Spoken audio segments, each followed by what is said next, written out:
Hey, this episode is about some recent existential awakening and death experiences, also power and powerlessness, safety and being worthy of safety, and all the times, just a reference to all the times in my past lives that I've been the oppressor, the killer, the one that hurt, and how I'm working with that to step into an even deeper experience of safety and what I want to create in this life.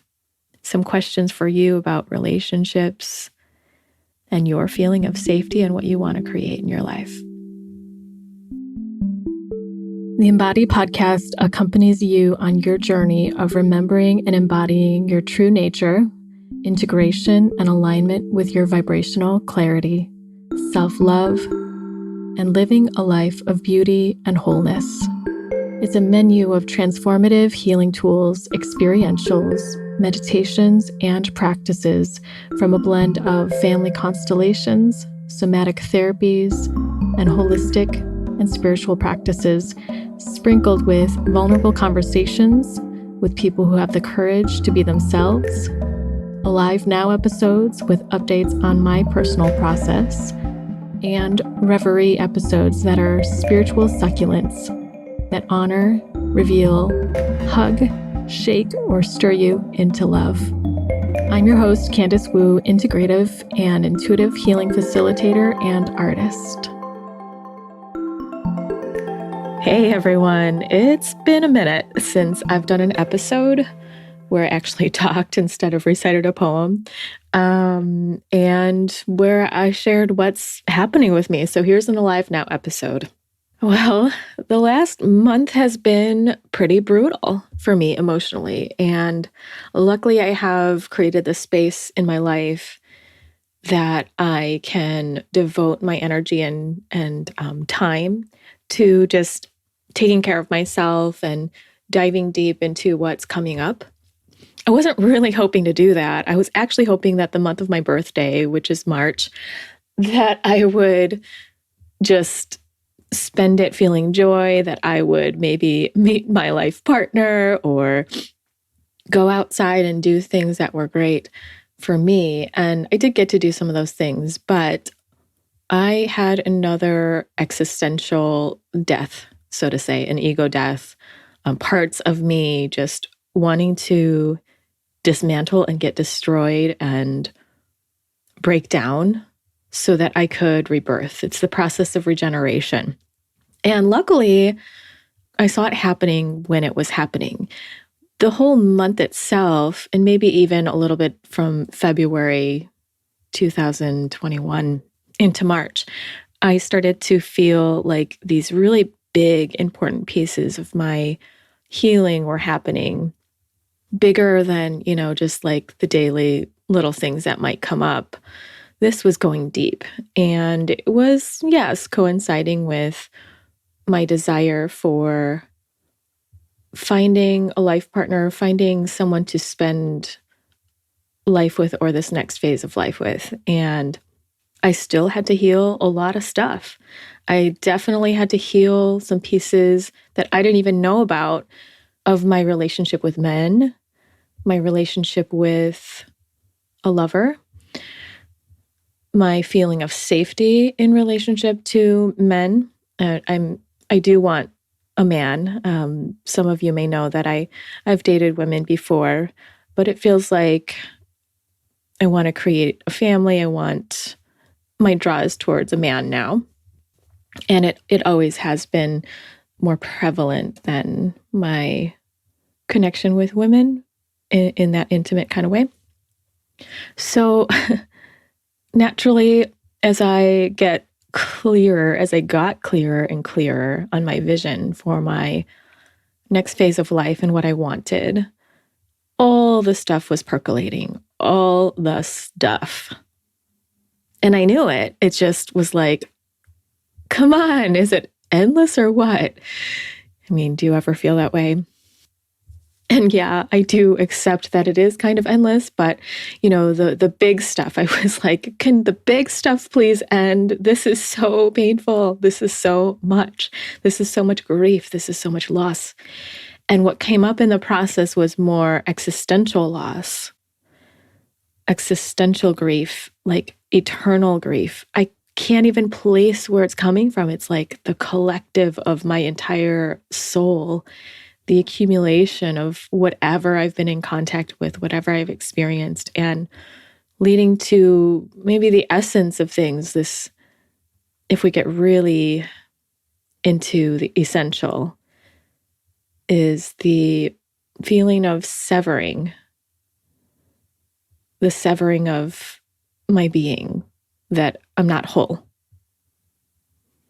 that I am separated in some way, or that I need another to become whole, or that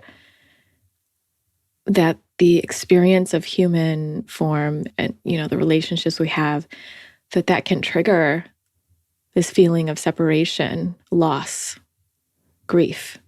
If I felt completely whole and were in that wholeness, in the knowing of it, I think that grief, loss, and pain just wouldn't even exist.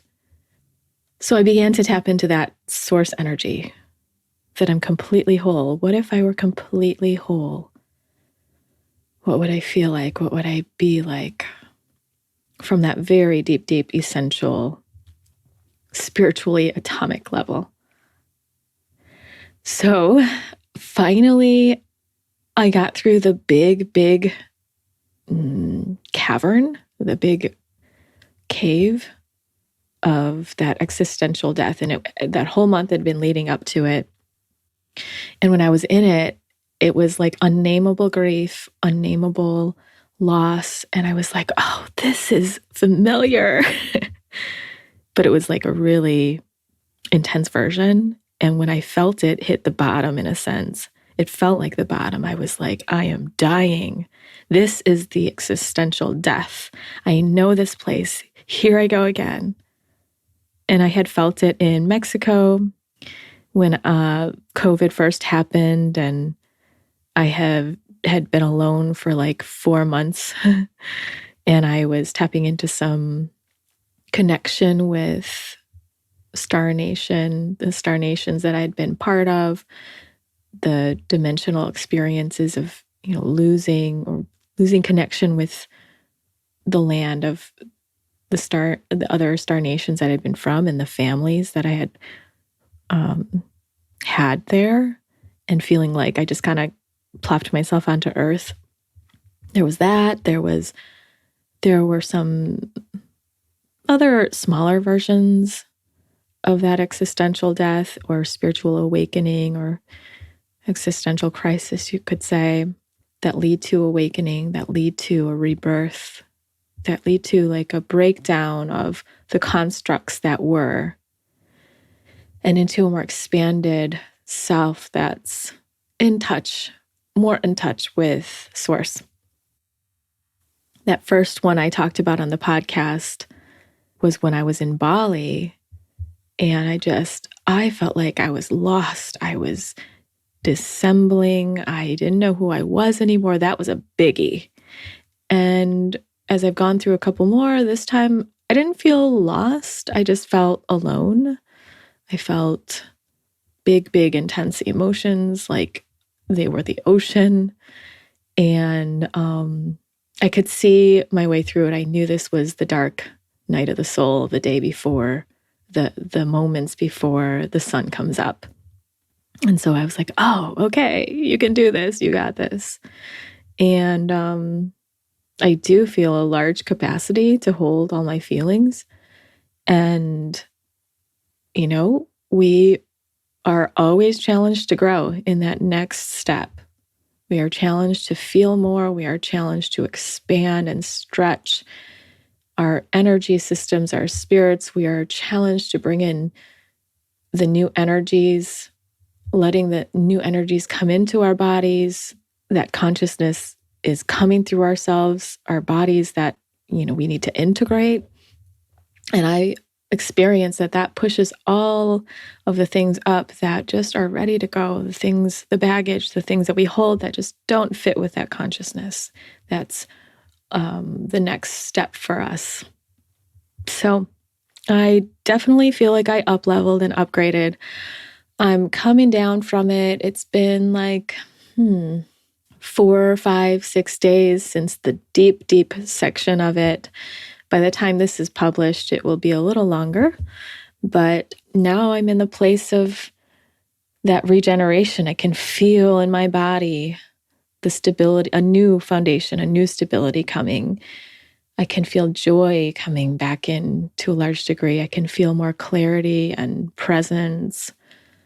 And I'm no longer holding the same kind of fears of being alone, which were kind of like feeling like I'm by myself in my emotions and my experience. I know that I have very good friends. I have very good family and people that I can rely on, and they were there for me as well. And at the same time, there was that some piece of separation. It's a more existential or spiritual concept, I guess. I don't know what word to use, but some feeling of loss to myself, loss to, belonging or home. And so, yeah, I'm in this place of now feeling again in the brightness of my energy, feeling soft, feeling the sun coming out. I want to say hopeful, but that's not quite the word I like. But some might say hopeful, optimistic. I feel confident. I feel like I'm going to get what I want. I always think about when I'm working with horses, there's this confident stance that's completely grounded, that when I am in relationship with a horse and asking that horse to do something with me, which is not what I'm doing all the time. I sometimes just be in presence with them or spend time and play or let them tell me if they want scratches, listen to them. But when I am asking them to do something, when I want something of them, there's this place that I have to be in of a full confidence, fully accepting what I might receive, what this horse might do, but also expecting them to do what I'm asking. So it's enough confidence to expect it without rigidity, with some responsiveness to the moment. And they can totally feel it. When I don't mean it, and maybe kids are like this too, when you're telling your kids like you're going to do something or the way you say something is not authentic, or if you're like, I'm leaving now and they call your bluff, horses definitely call your bluff every time that you're bluffing. And so there's this way that I've felt that same kind of energy when it comes to creation and holding a vision of what I desire next in my life, that expectation that it will happen. But then this fluidity that it's perhaps not on my timing, or I can see what happens out of it. There's so much of myself that I don't know. And all those things will come up, or at least what needs to come up will come up.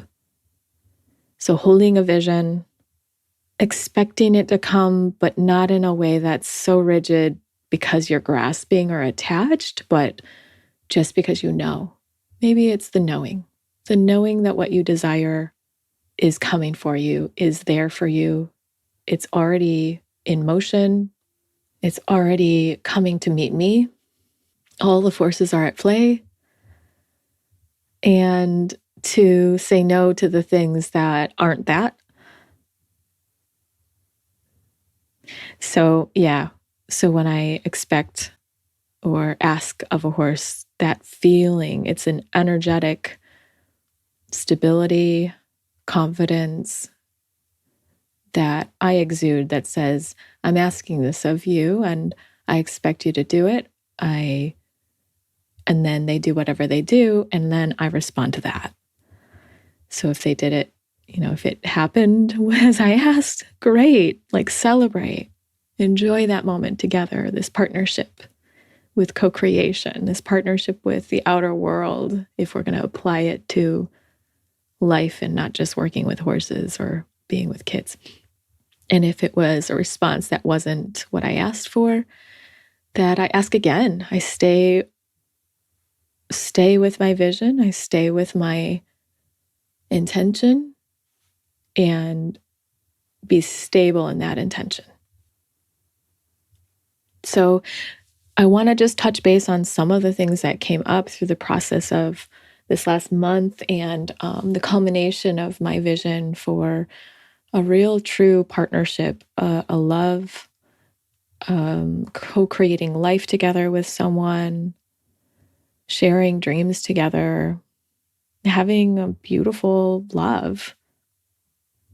I was watching this Facebook video where a mama bear was bringing her 5 cubs across the road, and there were all these people in cars stopped to allow them to cross. And these baby cubs were just like all over the place. This poor mom, but she just was so patient. She like brought one across with her mouth, and one followed her, and the other 2 or 3 stayed back on the other side of the road. She went back to get them, and another little one followed her back across. So she's just like going back and forth, trying to get everyone across. And some of them are following, and some of them are just disoriented and going whatever way they feel like it, and kind of not quite getting what they're doing, what she wanted them to do. I was just crying the whole time. And I was like, wow, what is this feeling? I felt so connected with protection and safety from her, the mama bear, taking care of her cubs in that way, being patient, and then all the people in the cars being patient as well and protecting these bear family to go across. And I think that's just one moment that got me in touch with some parts of me that felt unsafe, that parts of me that felt that this world isn't safe, and that this showed me the contrast. And I've been working on my safety, feeling safe in my body, feeling safe here on Earth, here in the world for a long time. And safety to me means I feel grounded in my body. I feel like I belong here. I feel like if whatever happens, I can protect myself. It doesn't mean that everyone around me or everything around me is safe. It just means that I have all my capacities to keep myself safe and can handle what comes. If something does hurt me, I can handle it, or I can get support. I know I feel that self-confidence. That's not quite what I want to say, but I feel the self-efficacy. And so this also came alongside some other feelings that were not coming with a context. I was feeling like, oh my goodness, I have been the killer before in different lives. I have been the one to oppress other people. I have one specific memory that came to me kind of sideways, where I was the one who victimized my father in this life, who was not my father in a past life, but he was a friend. And I basically accused him of something that was a lie in order to save my own butt. And the community, I knew this would happen, they killed him for it.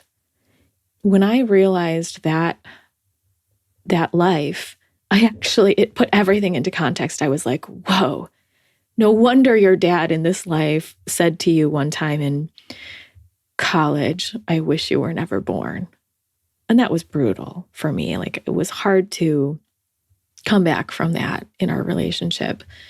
And it was really wounding for me, but I didn't even know the depths of that. And when I had felt this life where I was the one who basically abused my power and he ended up getting killed for it, executed, it all felt like, wow, okay, that gives me more information and I have a different kind of compassion for him.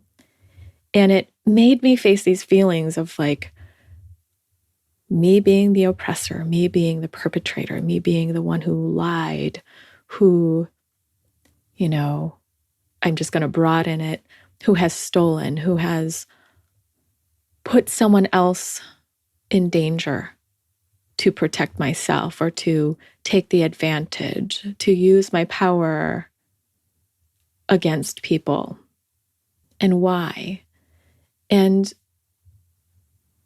to me, I always see that kind of thing as being victim and being perpetrator really comes from the same energy of the beliefs of being unsafe in one form or another. All the times where I was, the more easily memorable past lives for me, and also stories from my ancestry and stories from this life, I have been more identified with being a slave, being the victim, being the one who got hurt, being the one who experienced violence, being a witch and being slaughtered. Where other times I chose to sacrifice myself and be killed for another person out of love. So being a martyr. But feeling that I'm the oppressor, that I'm the abuser, that is harder, even though it comes from feeling unsafe as well.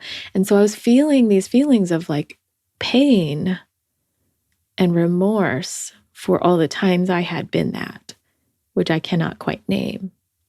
And it just led me to this grand sweep, it felt like. I'm sure there will be more, but for this round of healing, this grand sweep of all the times I felt unsafe in myself, unsafe outside of me, where I thought safety had to be had outside versus internally.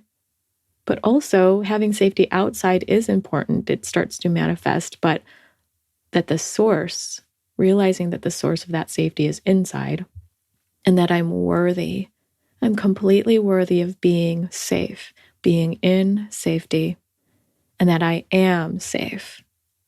If you're hearing this, you might not be in a safe situation, but is there any part of you that feels some of that self-efficacy or safety inside? Or is there any part of you that can recognize a safety outside, a person you trust, a place you can go, nature? If you're in a violent situation, what resource do you have? Where can you find that even droplet of safety to build upon so that you can create an internal safety that allows you to transform your whole life? And maybe with the support of other people. But where I'm at now, I've been in unsafe situations, definitely, emotionally, sometimes physically, sometimes sexually. And now I'm in this energy of this belief of I create my own safety, a deeper safety that's of the core being in me that transcends body, but that can fill up this body and radiate outward into the space around me. And that connected with being safe to open up to men, being safe with men, that men are safe. And when I say those statements, I recognize that not all men are safe, but it was important for me to restore the part of me that could feel that men are safe and that I could imagine and visualize and feel the receiving of safety from men that are safe. I didn't want to replicate a dynamic with men again that I'm not safe or that I'm dependent on them for my safety as well. And of course, it also related to being safe with women and safe with people who are non-binary or other genders. But that has been easier for me to access, and which all gives me a discernment about my safety in the reality of life.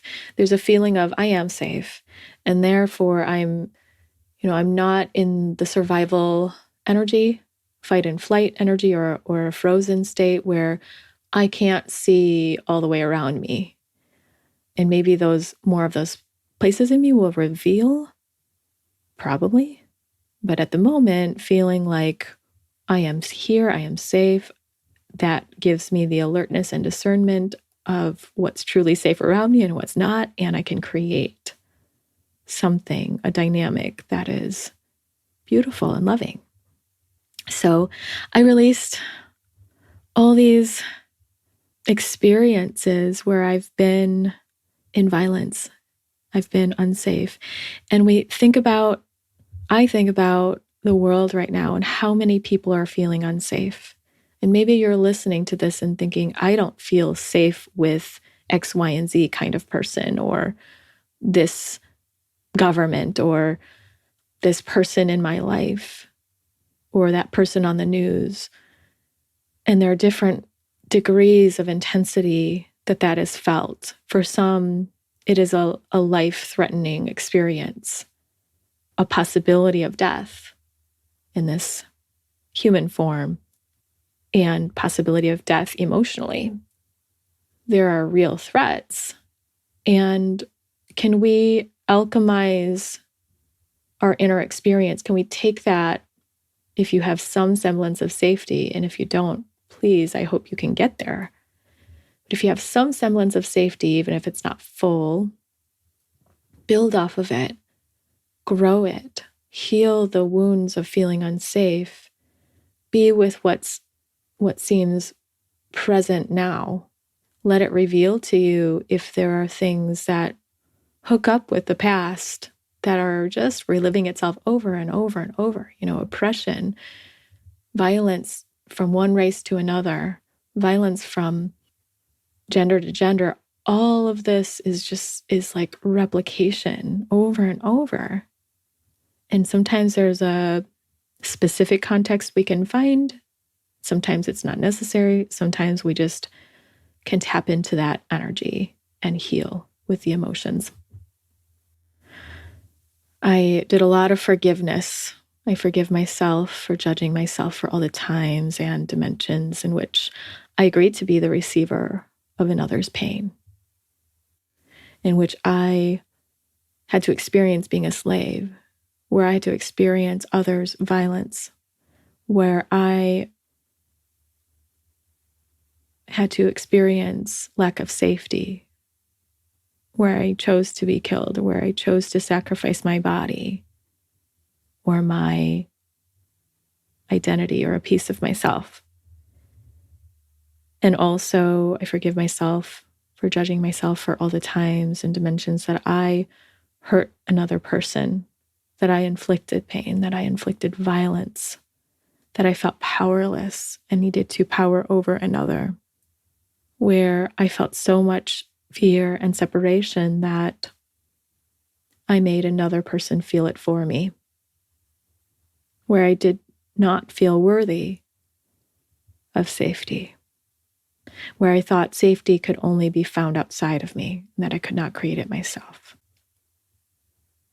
And I think it's interesting to mention here that BDSM and kink has been an area of this kind of safety for me, using that experience of creating certain boundaries, letting someone know what triggers me, where my edges are, and ultimately it being about my consent for this kind of experience that pushes me to those edges. I had used it for more of like fun, but healing, because I was working through some of these deeper feelings of being safe or not safe.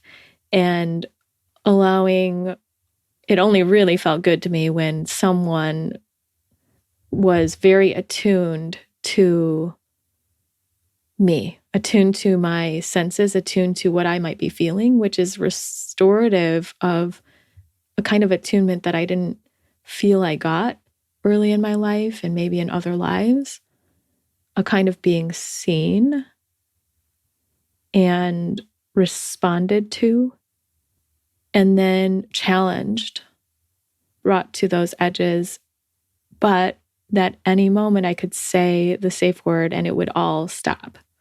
So I had the ultimate control, but I could surrender into that space where I didn't have control as a more submissive role. But I was going into these places of what I wanted to feel, which is what I really didn't want to feel in a way. But I knew I did so that I could heal it, like the painful beliefs of not being seen, the painful beliefs of that I deserve pain, and then choosing to live them in a certain way where I'm able to surrender and it doesn't have power over me anymore. Creating trust with someone, feeling violated, feeling unprotected, punished, but being able to do it in a safe platform.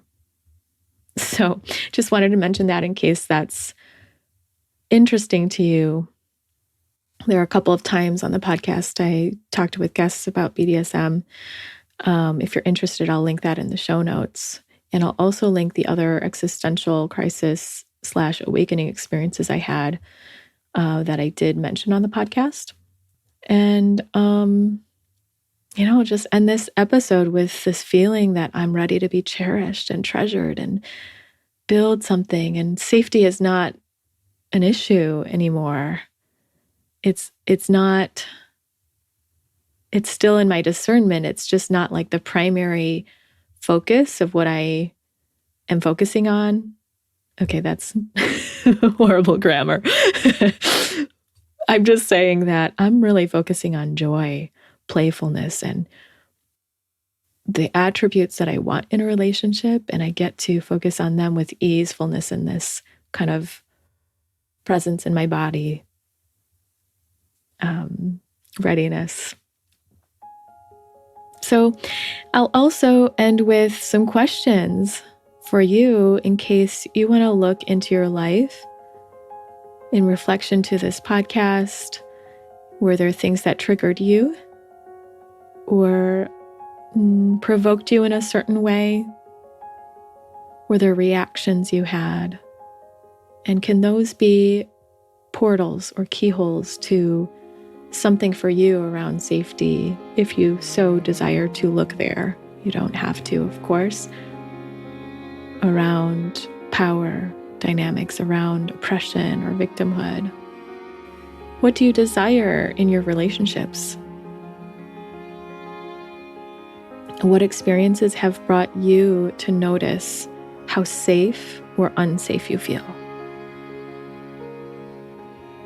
Are there things you see in the news? Are there things you experience in your life? What beliefs do you have about your safety, about your power, or where your power resides?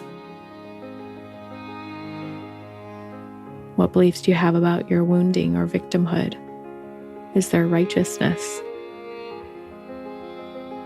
What do you believe about oppressors or perpetrators or people in power, so to say? And then where can you take time to celebrate and enjoy and rest?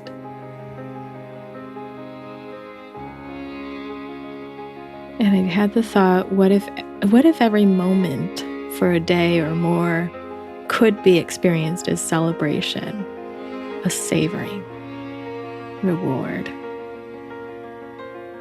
Even if it's something that's cleansing itself through, if it's a sadness or a grief or an anger, could there be celebration in it? Is there more wholeness to be found?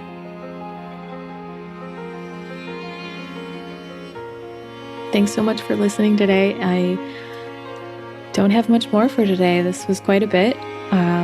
Hopefully I'll be ready to share some stories of things that I have gone through this last month or two that are really fascinating to me, although I'm not sure if they will be to you. But I also love hearing from you. If you want to share with me any questions for the podcast, any topics or areas of interest.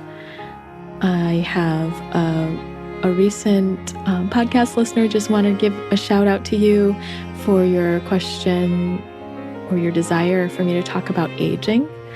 I will do that soon. So if you're interested in aging or how do we look at that or what of it, I'm not really sure yet where I'll go with it. We'll see. If the podcast has touched you in any way and you want to give back or keep fueling this with some energy, I so deeply appreciate every single dollar, every single message or share that you put out there. You can easily make a contribution through Venmo or on my website through CandiceWoo.com/support. On Venmo, you can send it to @Candice, CANDICE -woo, that's WU -2.